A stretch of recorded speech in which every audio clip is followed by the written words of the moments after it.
Buck Rogers in the 25th century.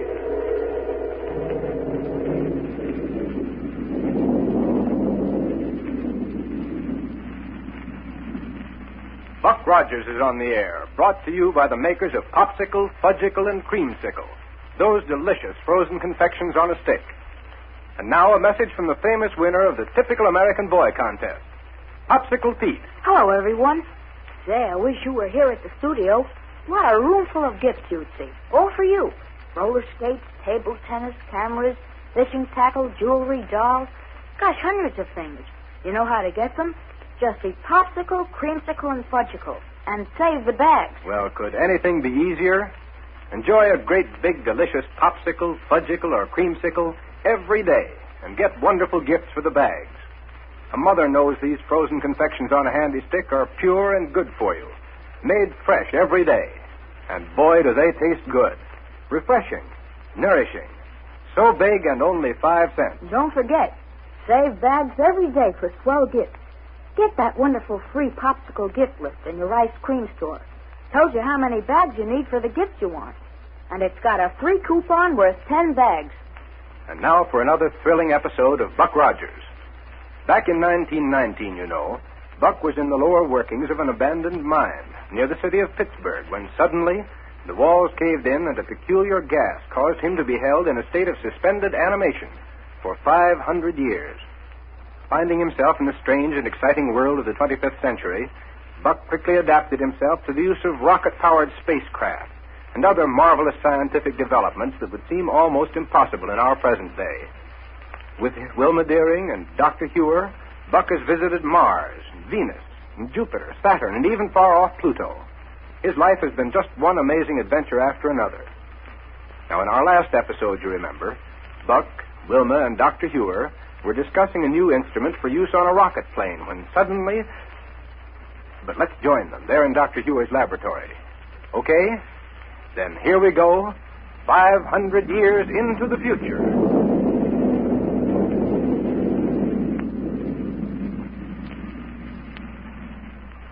Yes, Wilma? If this new instrument does what I feel sure it will, there'll be practically no limit to the speed a rocket ship can attain immediately upon taking off. Good night. Imagine getting into the control cabin, opening the power lever, and going a couple of 1,000 miles an hour just like that. Well, when can we test it out, Dr. Huer?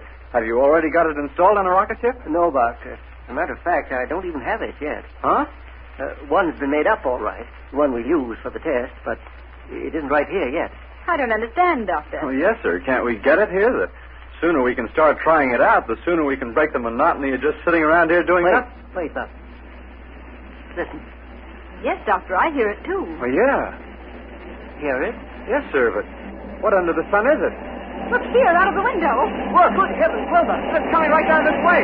Wilma! Oh!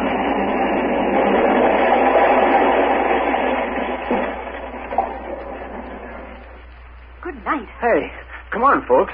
Whoever's in that rocket ship that crashed out there is going to need help. Yes, Buck. Come on. Hey, with you, Buck. It looked to me as though it deliberately cracked up right outside this laboratory. Wilma's right, Buck. It certainly didn't look like a ship out of control. Well, you can hardly call it an ordinary landing, and we'd better give whoever's in it... Hey, look, it's a Martian ship. Right. See, the metal door on the side of it is open. Wait. It's all right. Wait? All right, Doctor. Well, the people in that ship must be... Wait, Buck. And listen. You know, it's just exactly like I told you it would be. Here we are, safe and sound, and right on time. Black Barney. Oh, well, I'll be doggone. Well, I sure don't think we needed to land that fast, Mr. Barney. And Willie's with him. You see? He made me shin my knee against the control board. Well, what difference does that make? We had to get down here into a hurry, didn't we? My knee hurts, too. And the only way was to land in a hurry so as we... Huh? See? Say, you did kind of get scratched up there now, didn't you? Yes, sir. Here, Willie, you just put your arm around my shoulder, and I'll carry you right straight over to a hospital, yeah. Oh, it didn't hurt that bad, Mr. Barney. What do you mean it ain't hurt that bad? Only I just thought maybe you didn't care. Oh. And anyhow, what about that important package you have on board here for Dr. Huer? Oh, yeah, that's right. Yes, sir, we better get that gyro thing in Dr. Huer's laboratory right this minute. We'll take care of it, Barney. Huh? Hello, Dr. Huer. Hello, Willie. How are you? Say, Doctor, how'd you know we'd got here? Oh, don't worry, Barney. After that landing, the whole city knows you're here. You didn't say so. It's a wonder you didn't break your neck. Well, Dr. Huer was in a hurry to get a hold of that gyro thing we brought down from Mars, so I figured the quicker we landed with it, the better. Well, I hope it's all right after that landing. Oh, sure it is, Doctor. I got it stowed away in the shock-insulated storage cabin. Fine. Then my suggestion is that we fly right over to the spaceport. We'll have the gyro cosmic relativator installed on a ship I have waiting for it over there. Oh, good. Then we can go right ahead and test it out. Yes. Well, Willie here needs to expose his bruised knee to a healing ray for a few minutes. Oh, that's all right, Lieutenant Wilma. No, sir. Now, Willie, you do what Lieutenant Wilma says to do. It doesn't hurt, though. Much. Oh, I'll tell you what. Barney, my little rocket roadster is parked out back of the laboratory building. Yeah? So you and Willie hop into that and go over to the hospital where they'll take care of that bruised knee. And meanwhile, we three will take this ship of yours over to the spaceport and install the gyro cosmic relativator on whatever sort of craft Dr. Huer has waiting for it over there. Okay, Captain Rogers, we'll do it. Come on, Willie. Yes, sir. See you later. All right, Willie. Wait a minute. Listen, Doctor. Yes, Barney? Are you three going to try out that gyro thing, or are you going to have somebody else do it for you? Why, we'll do it, of course. Well, are you sure it won't be too dangerous, Doctor? Dangerous? Oh, no. Oh, don't you laugh, Doctor. If it'll do all the things you told me by radio it would do, why, it sounds to me like it might be dangerous or stuff. No, not at all. And if you hustle over to the hospital with Willie, you can probably get out of the spaceport before we take off with it. Yeah, okay, Doctor. You're okay. Come on, Willie. And come on, Wilma, Doctor. Let's get aboard here and over to the spaceport. Yes, Buck. Now is the time to test this gyro cosmic relativator here. I'm almost as excited about it as you appear to be. All set, Buck. Close the metal door. Right. Want to take the controls, Doctor? All right, Buck. Here we go.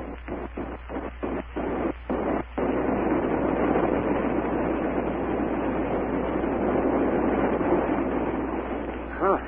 Never know this ship had been through that crash landing, would you? Well, I don't know whether you've noticed it, Buck, but all these Martian ships are made very solidly. Yeah, that's true. They're not very fast, but tough. Well, isn't that perfectly natural? They're all made under Barney's supervision. Right. But while you're steering us over to the spaceport, Doctor, I'm going to unpack the gyro cosmic relativator back here. Then we can begin installation on the other ship just as soon as we get there. That's a good idea, Buck. And I'll radio ahead to Joe Martin there at the spaceport to have men and tools ready in order to save time. Calling Joe Martin at spaceport. This is Dr. Huer calling Joe Martin at the spaceport. Calling Joe Martin.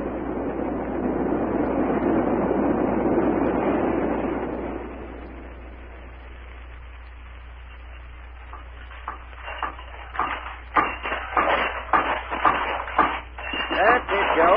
Have your men fade the bank of photoelectric cells into that aperture in the main bank of rocket fuel. Yes, sir, Dr. Huer. All right, Al. Swing it right over here. That's it. And as soon as you're through with the installation, have all this machinery cleared away. Yes, sir.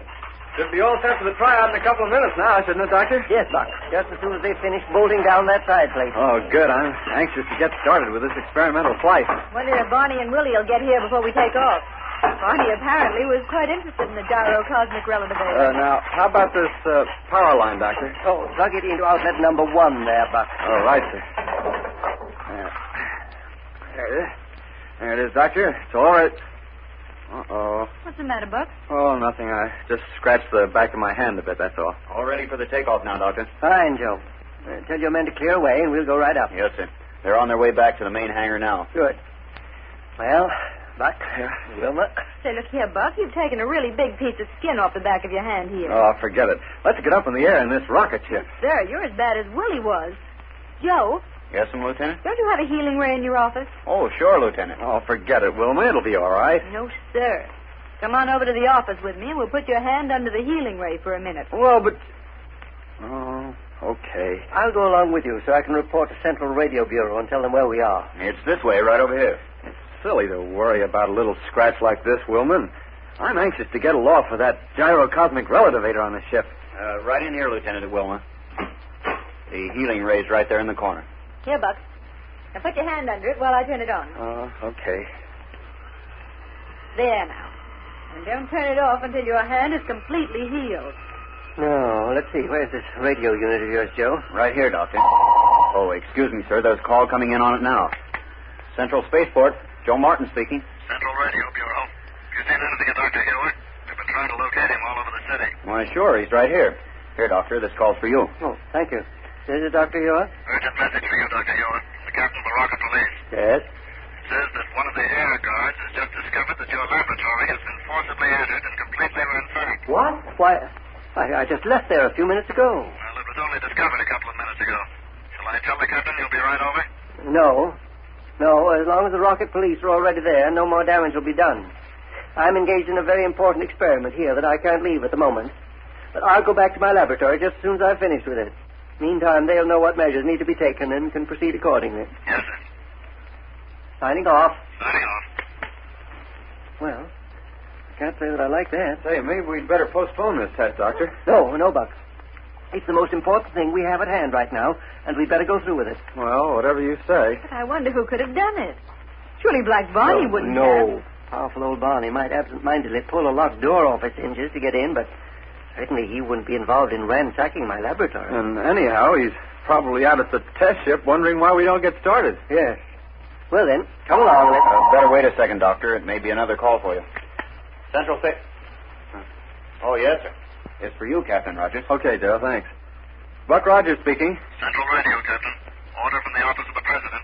The entire rocket police fleet has been placed at your disposal. What?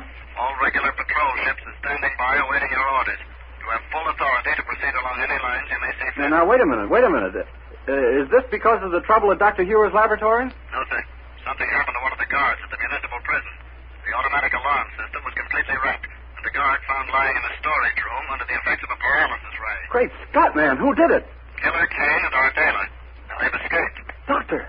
Wilma, did you hear that? Yes, Buck. The worst criminals the solar system has ever known. How could Kane and Ardala have escaped? I don't know, but one thing's sure. We're going to have to call off this test flight. Not at all, Buck. Huh? Now we must go ahead with it. But, Doctor... It takes far more than the ordinary rocket ship to track down that pair, and that's just exactly what our Gyro Cosmic Relativator will provide. Dr. Hugh is right, Buck. Okay, then. Come on, let's go. There's the ship, just waiting for us, and we can take off in it immediately. Well, come on. No, look! There it goes. There goes our ship.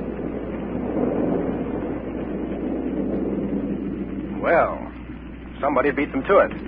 If you ask me, there's trouble ahead for our friends. Fellas and girls, is each day bringing you closer to those wonderful presents Popsicle Pete picked out for you? Are you saving bags for books and cameras, musical instruments, fishing tackle, dolls, jewelry, all the exciting things you want? Save bags every day from Popsicle, Fudgicle, and Creamsicle. You'll soon have just the gifts you want. Say, kids, did you ever try a creamsicle? Gee, it's wonderful. A great big chunk of delicious ice cream on a stick, coated with thick, chewy butterscotch. Or you can get creamsicle coated with chocolate fudge or fresh fruit flavors. They're wholesome, too, full of the kind of nourishment we all need. And only a nickel for a great big creamsicle on a handy stick. And don't forget to save the bags for those swell gifts.